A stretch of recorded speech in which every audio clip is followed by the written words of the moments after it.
오늘 사도행전 19장 8절부터 10절을 본문으로 해서 하나님의 나라는 꿈속에서나 그리는 곳인가, 이런 제목으로 오늘 함께 하나님 말씀을 나누겠습니다.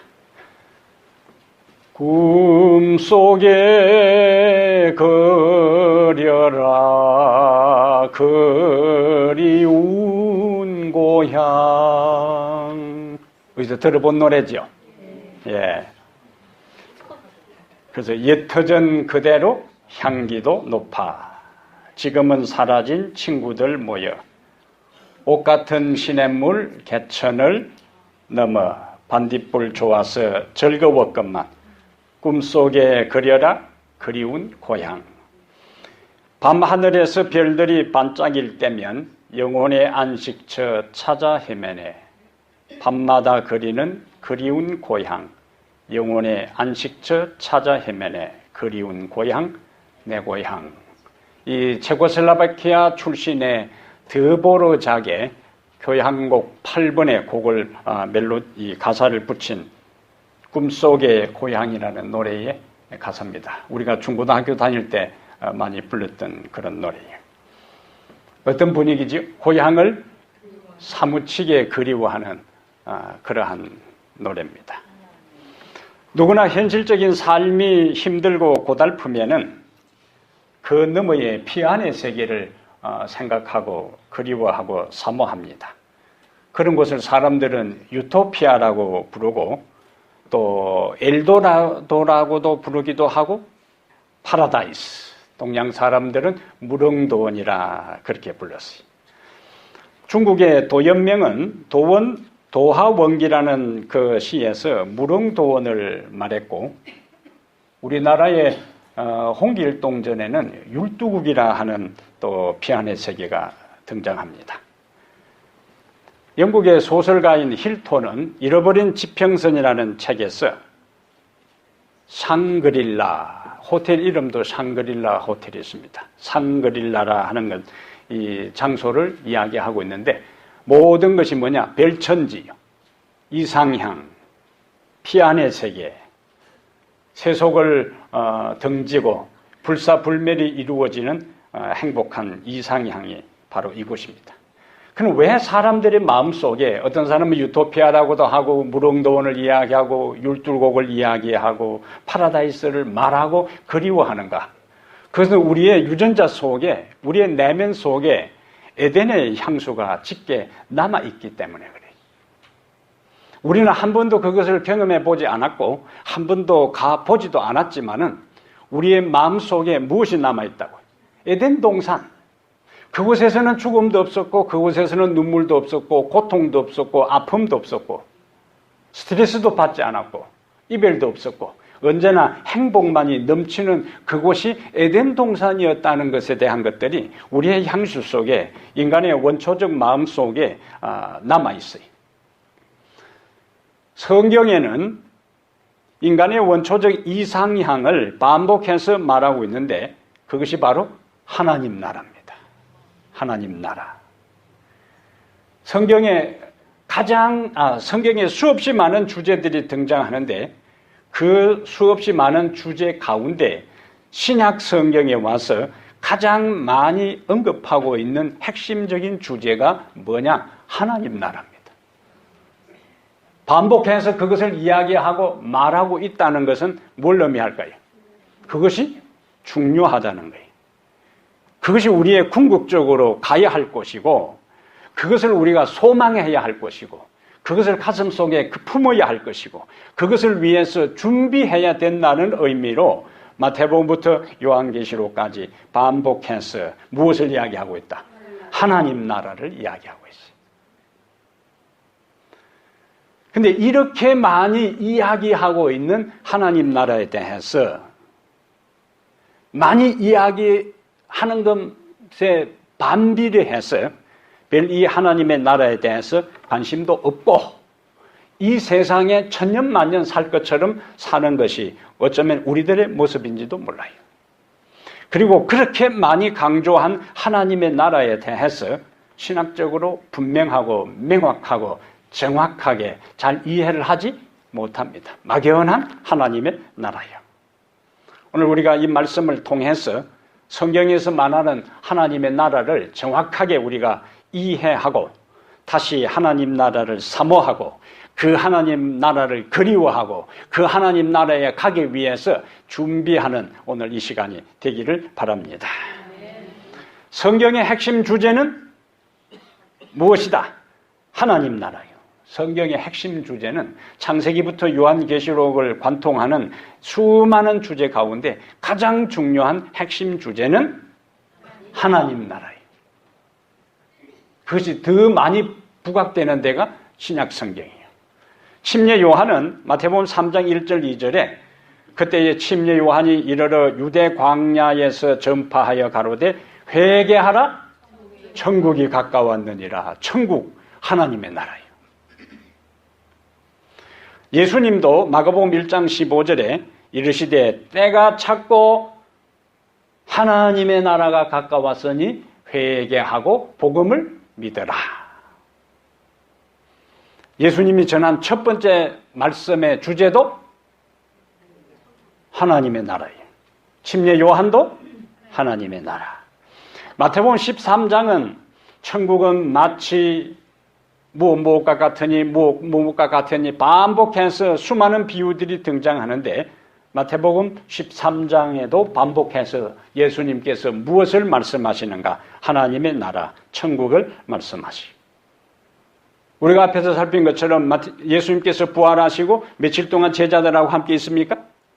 40일 동안 함께 있으면서 그러면은 40일 동안 함께 있으면서 곧 이제 하늘로 올라가셔야 될 그분이 가르쳐야 될 게 얼마나 많이 있겠어요? 점검해야 될 것이 얼마나 많이 있겠어요? 강조해야 할 내용이 얼마나 많이 있겠어요?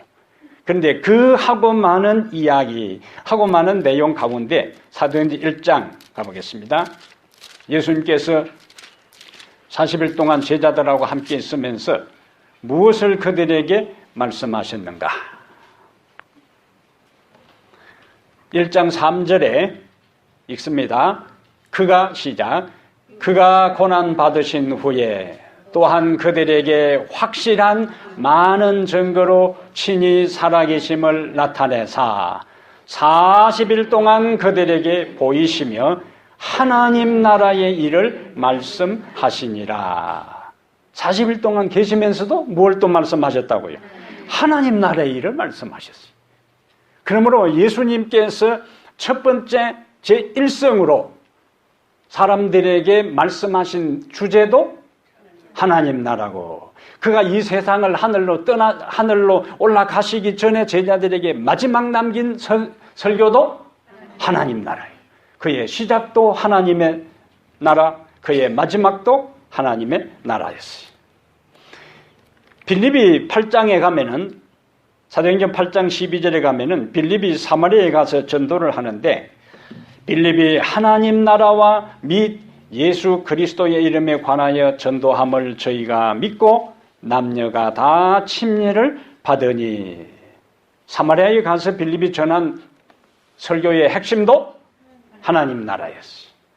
근데 오늘 19장 8절에 바울이 에베소에 가서 석 달 동안 설교를 하고 성경을 강론했는데 그 내용도 바울이 회당에 들어가 석 달 동안 담대히 하나님 나라에 관하여 강론하며 권면하되 이것으로 끝나는 게 아니에요. 사도행전 1장의 시작 예수님께서 무엇에 대해서 말씀하셨다? 하나님 나라에 대해서. 그럼 사도행전 마지막에는 무엇의 내용으로 끝나는가? 사도행전 28장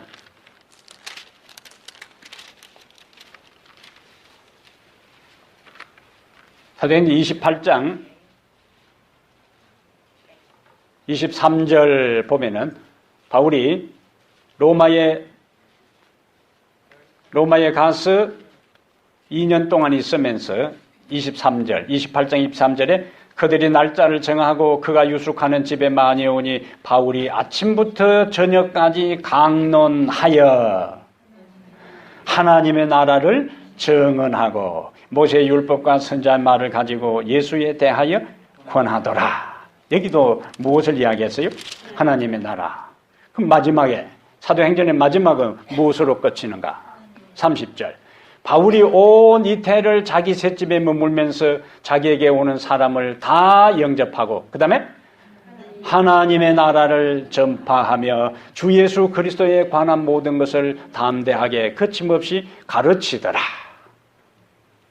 예수님의 선구자인 침례 요한도 하나님의 나라를 선포하면서 그의 사명을 시작했고, 예수님이 이 세상에서 그의 첫 사명을 이야기할 때 제1성 첫 번째 설교 주제가 하나님 나라였고, 그가 하늘로 승천하시기 전에 제자들에게 마지막까지 강조했던 것이 하나님 나라였고, 그 하나님 나라가 확장되어 가는 것을 기록한 사도행전의 1장에도 하나님 나라가 기록되어 있고, 사도행전의 28장 마지막 구절도 무엇에 대한 것으로?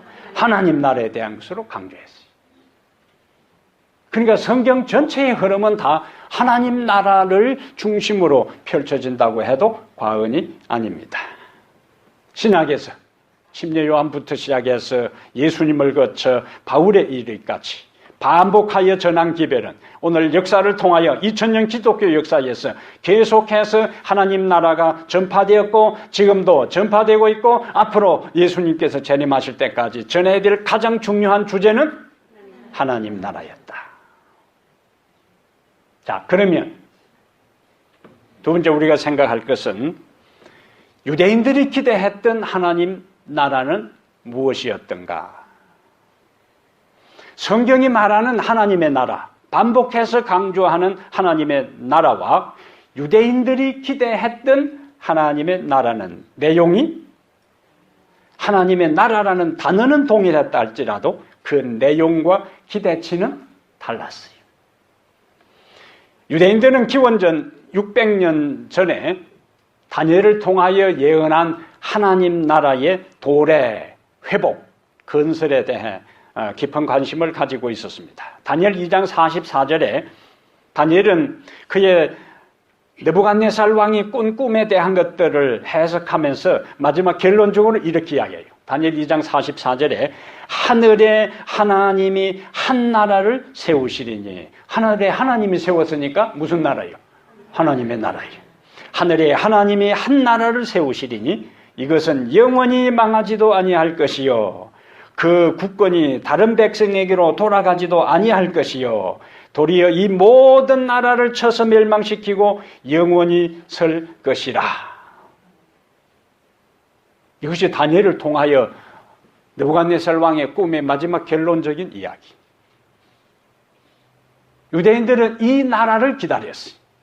하나님이 세운 나라, 그 주권이 바뀌지 않는 나라, 주변의 모든 나라를 쳐서 정복하고 유일하게 우뚝 설 수 있는 그 나라를 그들은 기다렸어요. 왜냐하면 유대인들은 각 시대를 통해서 반복하여 주변의 강대국들로부터 침략을 당하고 압제를 당하면서 그 박해를 경험했기 때문에, 그리고 예수님 당시에는 어느 나라로부터요? 로마로부터 그들이 지금 박해를 받고 있는 상황이기 때문에 어떤 나라를 기다렸을까요?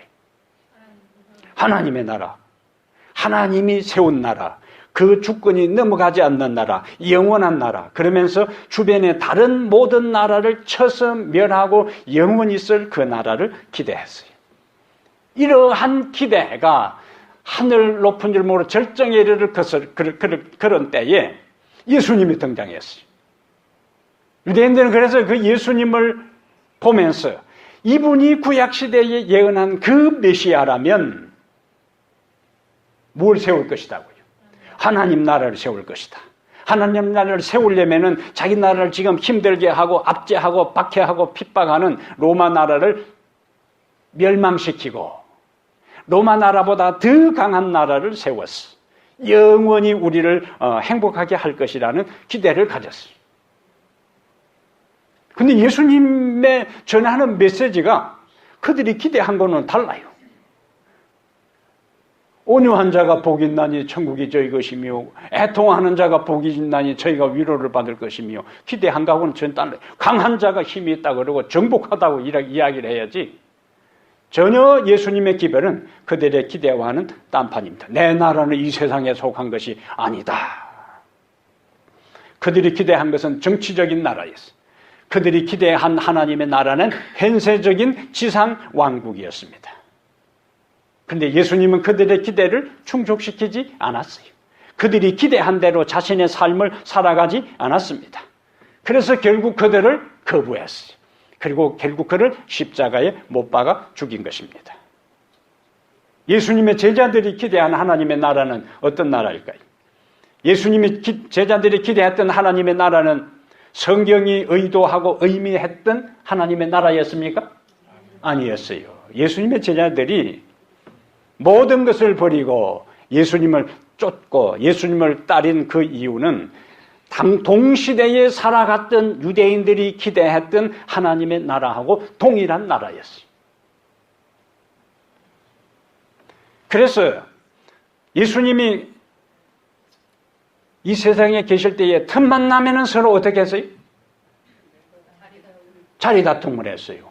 왜냐하면 이 예수가 로마의 모든 군인들을 축출하고 새로운 하나님의 나라를 세울 때에 그래도 세상의 모든 것을 포기하고 예수님을 부지런히 따라다닌 그런 사람들은 한 자리 줄 것이다 그거야.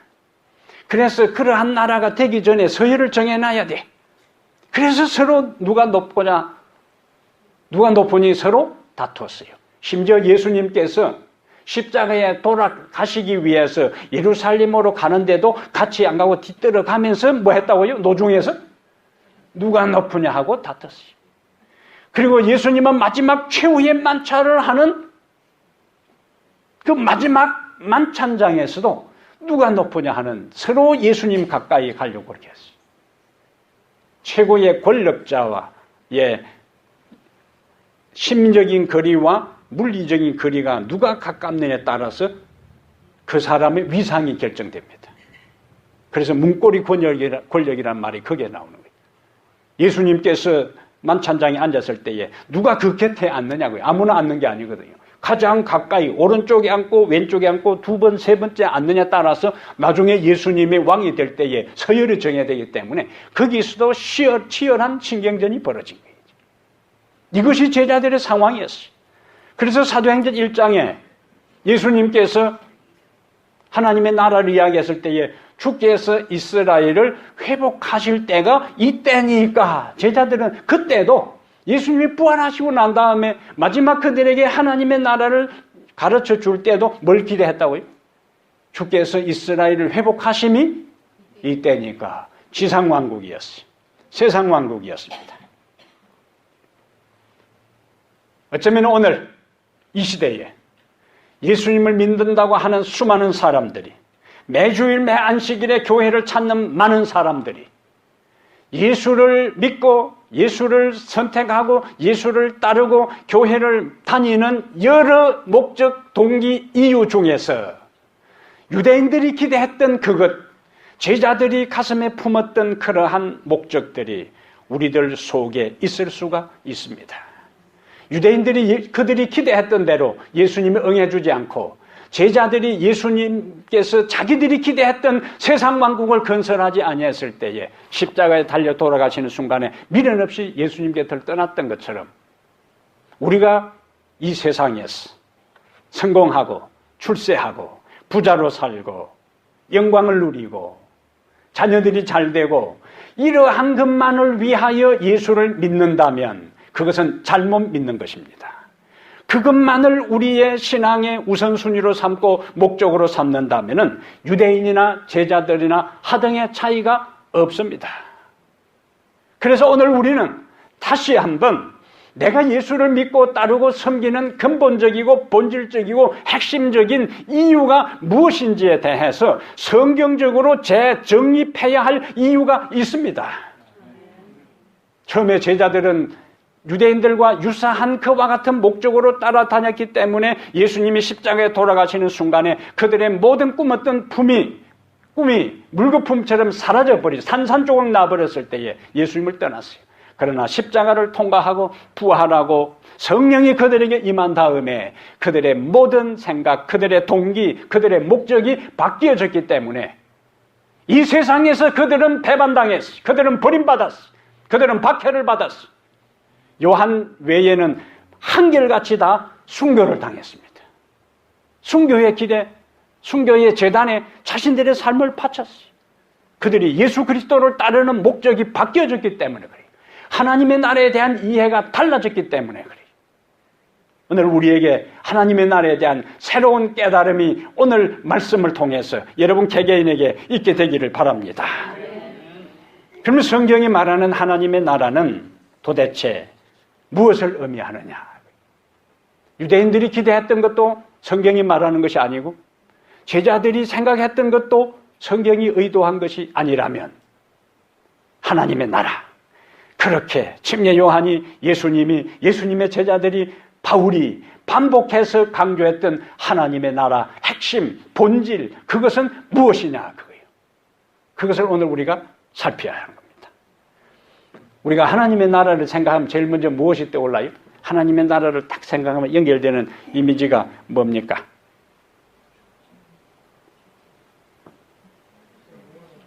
뭔가 어떤 곳에, 저 하늘 어떤 곳에 좋은 곳, 행복한 것, 아름다운 곳, 피안의 세계, 이상향. 성경이 말하는 하나님의 나라를 이해하는 데 있어서는 두 가지 개념으로 이해를 해야 딱 정리가 돼요. 첫 번째는 은혜의 나라입니다. 무엇이라고요? 은혜의 나라, 은혜의 천국, 은혜의 왕국이라 그렇게 합니다. 이게 지금부터 잘 따라오셔야 돼요, 머릿속에. 성경이 말하는 하나님의 나라는 첫 번째 은혜의 나라이다. 이 은혜의 왕국의 시작은, 건설은 예수님께서 초림하셨을 때에 시작되었어요. 은혜의 나라는 언제?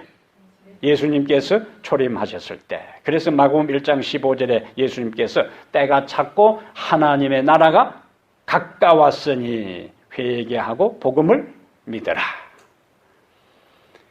시기는 예수님께서 초림하셨을 때에 은혜의 나라가 시작되었는데 어떻게 이 은혜의 나라가 이루어져 가는가?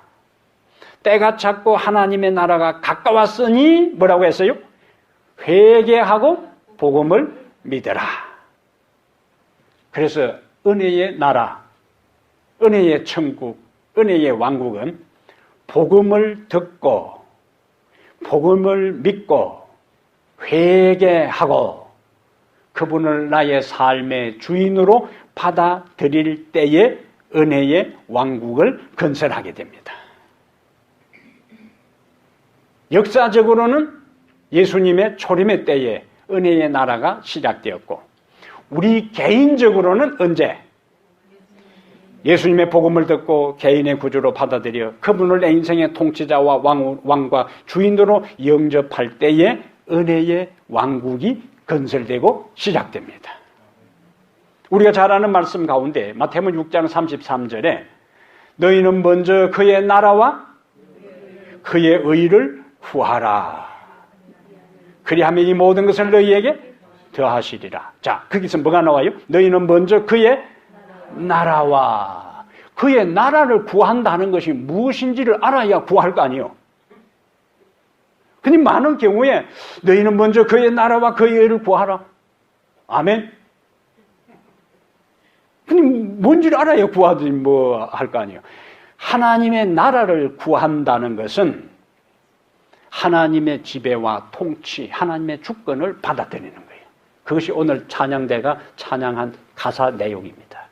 내가 그리스도와 함께 십자가에 못 박혔나니 그런즉 이제는 내가 산 것이 아니요 내 안에 그리스도께서 사신 것이라. 내 안에 그리스도께서 사신 것이라. 예수를 영접하기 전에는 내 인생 주인이 나였어.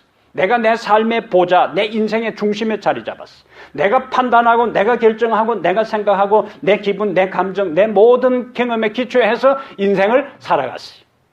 예수를 믿는다는 말은, 예수를 영접한다는 말은, 하나님의 나라를 구한다는 말은 이제는 내가 내 삶의 중심에서 내 보좌에서 내려오고 그 자리에 예수님을 앉게 하는 겁니다. 그리고 이제는 내 기분, 내 감정, 내 느낌대로 인생을 살지 않고 내가 산 것이 아니요 내 안에 그리스도께서 사신 것이라. 그분이 내 인생의 주인 되어서 내 삶의 모든 주권을 가지고 통치해 가도록 기도하는 것이 그의 나라를 구하는 내용입니다. 깨달았으면 아멘. 그러므로 은혜의 왕국은 예수님을 받아들인 우리들 한 사람 한 사람이 다 은혜의 왕국입니다. 은혜의 나라요. 은혜의 나라는 그 어딘가 있는 것이 아니고 우리들 한 사람 한 사람이 은혜의 왕국, 은혜의 나라요. 그래서 베드로전서 2장 9절에 우리가 하나님의 소유요 거룩한 나라라 그렇게 했어요. 그리고 그의 소유된 백성이라 그랬어요. 거룩한 나라. 누가? 우리 한 사람이, 어떤 사람이 하나님의 나라, 하나님의 통치, 하나님의 지배를 받아들인 우리들 모두가 다 은혜의 나라, 은혜의 왕국, 은혜의 천국입니다. 은혜의 왕국의 영역은 예수님을 받아들인 우리의 마음이, 우리들 자신이 바로 은혜의 나라예요. 오늘도 그분의 주권을 인정하고 그의 나라를 구하라는 예수님의 가르침을 따라 내 인생의 주인으로, 내 인생의 왕으로 그분의 통치를 다시 한번 받아들이고 굴복하게 되기를 바랍니다. 그래서 내가 산 것이 아니요 누가 사는 거예요? 그리스도가 내 안에 사는 경험. 그것이 바로 은혜의 천국을 건설한 자의 삶의 모습이요. 그리고는 매일매일 예수님께서 마지막 겟세마네 동산에서 기도했던 것처럼 내 뜻대로 마옵시고 아버지의 뜻대로 되기를 원하나이다. 그 기도가 여러분의 기도가 되기를 축복합니다. 두 번째로 성경이 말하는 하나님의 나라는 은혜의 나라가 있고 그 다음에요 영광의 나라가 있습니다. 영광의 나라, 영광의 천국. 오늘 제목이 하나님의 나라는 꿈속에서나 그리는 곳인가? 하나님의 나라는 상상 속의 이상향이 아니에요. 상상 속의 이 피안의 세계가 아닙니다. 사람들이 많이 이야기하는 유토피아 많이 들어보셨죠? 유토피아라는 말의 헬라어는 유하는 것은 없다라는 것이요. 토포스. 유토피아라는 말은 이 세상에 그런 곳은 없다라는 뜻입니다. 그래서 사람들이 상상 속에 생각하는 이상향, 피안의 세계, 파라다이스는 이 세상에는 없어요. 그래서 유토피아라는 말은 그런 곳은 이 세상에 아무데도 없다라는 뜻이에요. 역설적이에요. 아까 이야기한 상그릴라라는 말이 잃어버린 지평선이라는 소설에 나오는 이상향인데 그곳에서는 티베트의 어느 깊은 골짜기에 있는 이상향입니다. 그런 것도 사실상 없어요. 그런데 하나님의 나라는 실제 하는 나라입니다. 이 하나님의 나라는 아까 은혜의 나라는 언제 시작되고요? 예수님의 초림으로 시작되고 그 오신 예수를 받아들일 때 우리들 개인에게 이루어진다. 그러면 영광의 나라는 그 연장선이면 언제 시작될 것 같습니까? 예수님의 재림을 통해서 이루어지는 거예요. 예수님께서 마태복음 25장 31절에 인자가 자기 영광으로 모든 천사와 함께 올 때에 자기 영광의 보좌에 앉으리니 영광의 보좌 여기 나와요. 인자가 자기 영광으로 모든 천사와 함께 올 때에 자기 영광의 보좌에 앉으리니 마태복음 25장 31절의 말씀이 이 왕국이 보통 우리가 말하는 하나님 나라입니다. 하나님 나라, 천국이에요. 그러면 누가? 주님이 준비한, 주님이 예비한 요한복음 14장 1절부터 3절에 내가 너희를 위하여 뭐하러 가신다고요? 처소를, 그 처를 예비하러 가는데 그 처를 예비하면 내가 다시 와서 너희를 내게로 영접하여 나 있는 곳에 너희도 있게 하리라고 한 바로 그 장소가 뭐라고? 영광의 나라예요. 그러면 누가 그곳에 갈 수 있는가? 며칠 전 CNN 뉴스를 보면서요 감동적인 장면을 보았습니다. 화면에 꼭두 새벽 2시 30분쯤에 워싱턴 DC 앤드루스 공항에 대통령 부부 부통령 부부, 그리고 신임 국무장관, 북한을 지금 계속 방문하고 있는 폼페이 국무장관의 모습이 그 화면에 등장했어요. 낮이 아니고 언제요? 새벽 2시 반쯤, 꼭두 새벽이요. 미국 최고 고위청리 그 공항에, 앤드루스 공항에 기다리고 있었습니다. 비행기가 도착하자 전 세계 최강의 나라, 가장 강한 나라의 대통령, 트럼프 대통령이 비행기 안으로 들어갔어요. 이 양반은 가는 데마다 대접받는 사람이지, 트럼프가 비행기 안으로 들어갔어.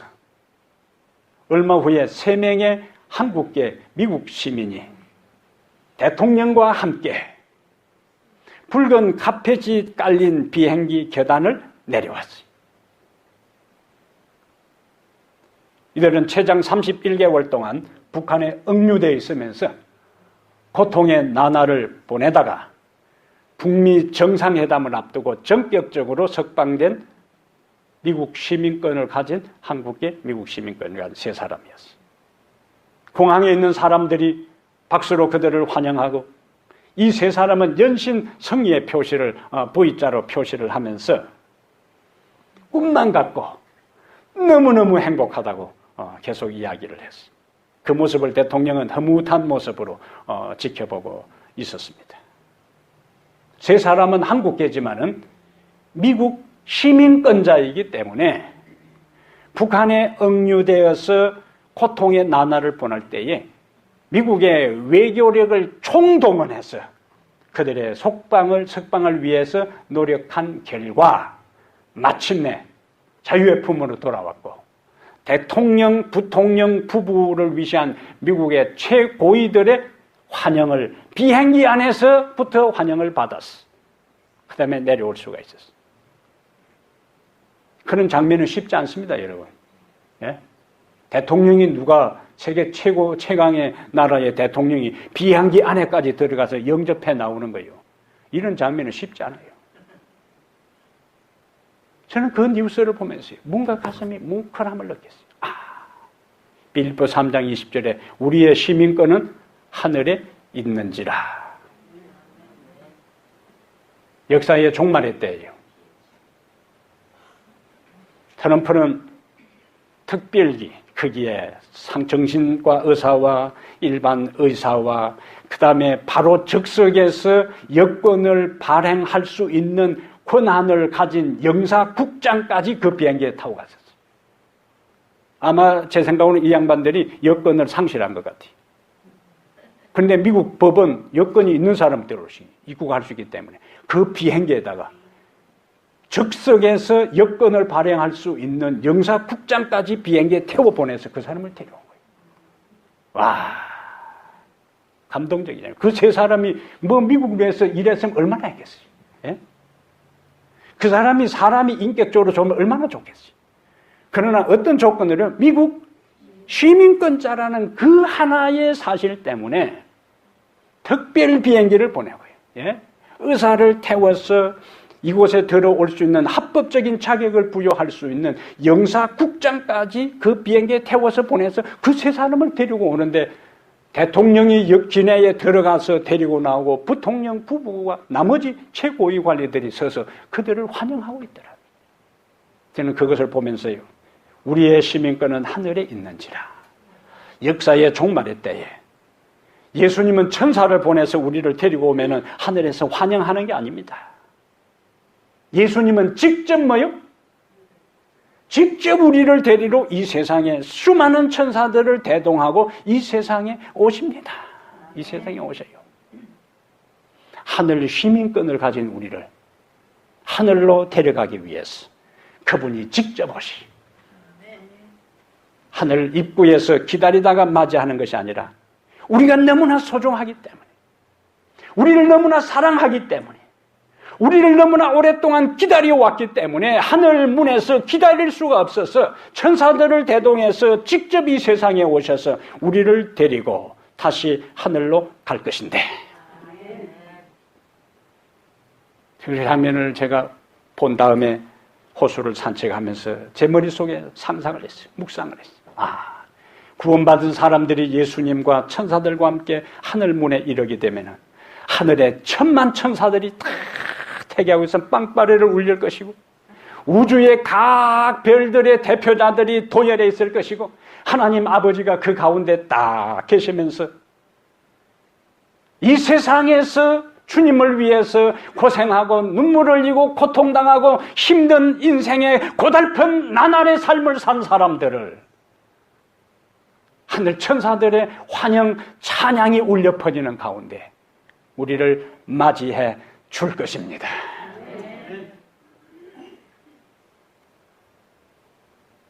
그것이 하나님의 나라예요. 마태복음 25장 34절에 내 아버지께 복받을 자들이여 나와 창세로부터 너희를 위하여 예비된 나라를 상속하라. 내 아버지께 복받을 자들이여 창세로부터 너희를 위하여 무슨 나라요? 예비된 나라를 상속하라. 저는 가끔씩요 멕시코 국경에 저 중남미에서부터 거의 2,400km 넘는 머나먼 길을 걷고 걸어서 미국으로 미입국하려고 하는 사람들의 영상을 가끔 봅니다. 그들이 미국에 들어온다고 그들의 삶이 보장된 것도 아니에요. 밑바닥의 삶을 살아야 합니다. 불체자로서 살아가야 합니다.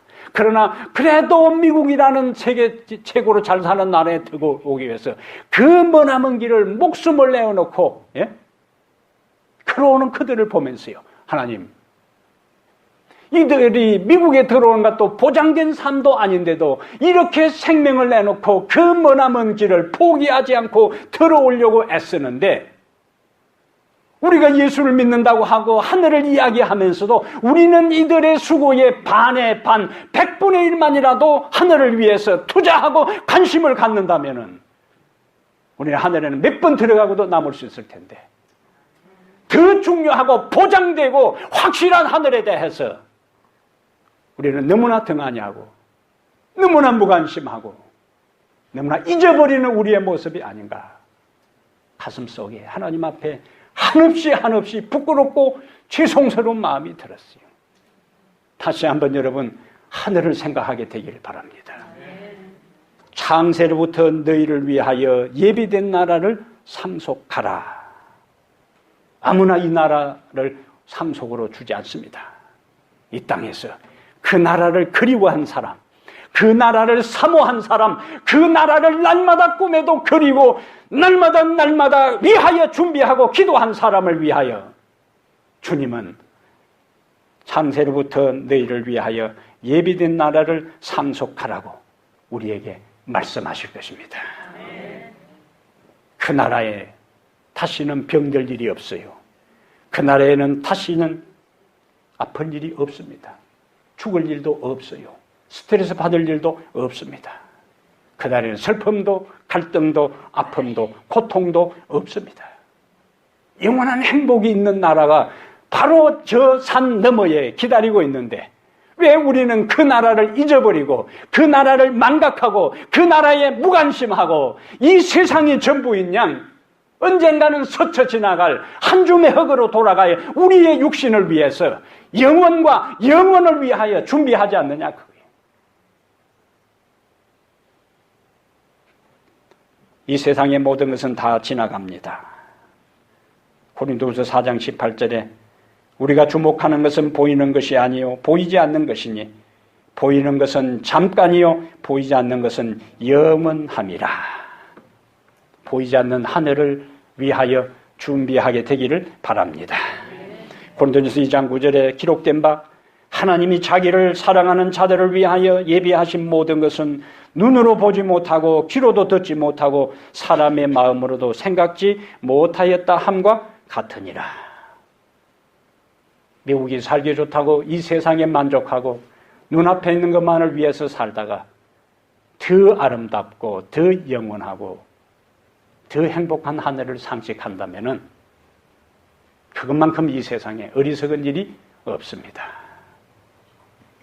이 세상에서는 비록 힘들고 어렵다 할지라도 하늘을 소망하고 산 자들은 복이 있는 사람들입니다. 사랑하는 여러분, 여러분은 어디를 바라보고 살아가고 있습니까? 무엇을 마음에 염두에 두고 이 땅을 살아갑니까? 무엇이 여러분의 인생의 우선순위입니까? 내일의 생명에 대한 보장이 없어요. 하나님의 말씀을 어기지 않게 되기를 바랍니다. 안식일을 기억하여 거룩히 지키고 하나님의 모든 것들을 기억하여 주님께 드리며 오늘 하루하루의 삶에 내 인생이 오늘 마지막이라 할지라도 하나님 앞에 부끄러움이 없이 설 수 있도록 준비하게 되기를 바랍니다. 하늘에 계신 우리 아버지시여, 이름이 거룩히 여김을 받으시오며 나라가 임하시오며 기도를 드리는 사람은 오늘 또 주님의 통치를 받아들이고 한 주간 매일매일 살아가는 내 삶 속에 주님의 인도하심을 따르는 사람이 나라가 임하시오며 기도할 수 있습니다. 그렇게 기도하는 사람을 주님은 기억하시고 이 세상에 오셔서 그 사람의 이름을 부르시고 천사들과 함께 하늘로 데려가시고 영원한 나라에 그와 함께 하나님의 나라에 하나님과 함께 영원히 살 수 있는 축복을 주실 것입니다. 그 축복이 오늘 여러분과 저에게 성취되기를 주의 이름으로 축복합니다. 하나님 우리 아버지, 하나님의 나라를 우리를 위해 창세로부터 예비하시고 기다리시는 주님의 한량없는 인내하심과 자비와 사랑을 인하여 감사합니다. 그 나라를 우리에게 그토록 다시 주시기 위하여 당신의 존귀한 아들 예수 그리스도를 이 세상에 보내시고 모진 고난과 십자가의 고통을 경험하게 하신 모든 것도 우리를 사랑하사 마침내 우리에게 하나님의 나라를 주시기 위한 당신의 한없는 사랑의 배려였음을 저희들이 기억합니다. 이처럼 놀라운 하나님의 나라가 우리에게 약속되어 있음에도 불구하고 우리는 이 세상에 100년 안짝의 인생을 살면서 눈앞에 보이는 것 언젠가는 사라지고 아무것도 가지고 가지 못할 이 세상의 것을 얻기 위하여 영혼을 상실해버리고 생각하지 아니하고 살아가는 어리석은 우리의 모습을 하나님 다시 한번 깨우쳐 주시고 용서하여 주시기를 기도합니다. 우리의 삶의 우선순위가 달라지게 해 주시옵소서. 우리가 시간을 투자하고 우리가 바라보는 것이 달라지게 해 주시옵소서. 하나님의 나라 그토록 예수님의 제자들과 예수님이 마지막까지 강조했던 하나님의 나라를 우리의 가슴에 사모치게 사모하고 그리워하며 그 나라의 백성이 되기에 합당한 삶을 이 땅에서 연습하고 준비하여 하늘에 영원히 주님과 함께 사는 축복의 사람들이 다 되게 하여 주시옵소서. 이 한 주간의 삶이 우리 앞에 놓여 있습니다. 하나님 우리 속에 예수 그리스도가 왕으로 와 계셔서 우리의 생각과 우리의 삶의 방향과 우리의 모든 인생길을 지도하시고 주의 뜻을 성취하는 한 주일이 되게 해 주시옵소서. 이제는 우리 주 예수 그리스도의 은혜와 하나님 아버지의 무한하신 사랑과 성령의 감화감동 충만한 역사가 하나님 나라를 그리워하며 하나님 나라를 사모하며 하나님 나라를 마음속에 생각하면서 준비하며 살아가기로 결심한 우리 모든 성도들 머리 위에 주의 은총이 함께해 주시옵기를 우리 주 예수님 이름으로 간절히 축복합니다. 아멘.